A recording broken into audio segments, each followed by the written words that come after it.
തുടർന്ന് വാത്തി രൂപത്തിലുള്ള ദേവി കിഴക്ക് വശത്തൂടെ ഈ മഹാക്ഷേത്രത്തിലേക്ക്, അതായത് ഉച്ചവലി കളത്തിലേക്ക് ദീപത്താൽ പ്രവേശിക്കുന്നു.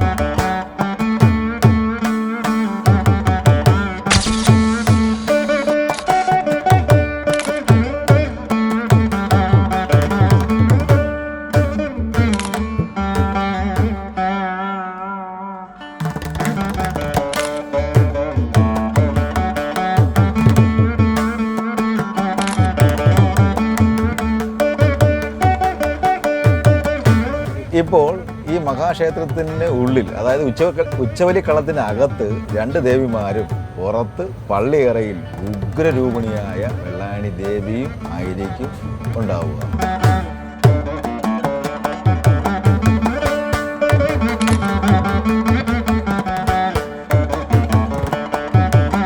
അമ്മ ഉച്ചവലി നടത്തുകയും നടത്തിക്കുകയും ചെയ്യുന്ന ഈ വേളയിൽ ദാരിക നിഗ്രഹത്തിനായി അമ്മയുടെ ഊർജം മുഴുവൻ അമ്മയിൽ നിന്നും പുറത്തേക്ക് പ്രവഹിക്കുന്ന ഈ അവസ്ഥയിൽ അത് ഭക്തജനങ്ങളിലേക്ക് എത്താതിരിക്കാനാണ് ഈ നേരിയത് പുതച്ചിരിക്കുന്നത് എന്നും ഒരു സങ്കല്പമുണ്ട്.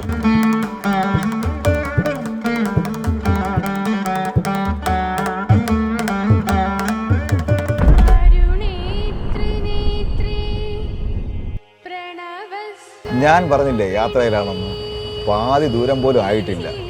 എന്നാലും തിരുമുൽ കാഴ്ചയുമായി ഞാൻ നിങ്ങളോടൊപ്പം ഉണ്ട്, അമ്മയുടെ അനുഗ്രഹത്താൽ.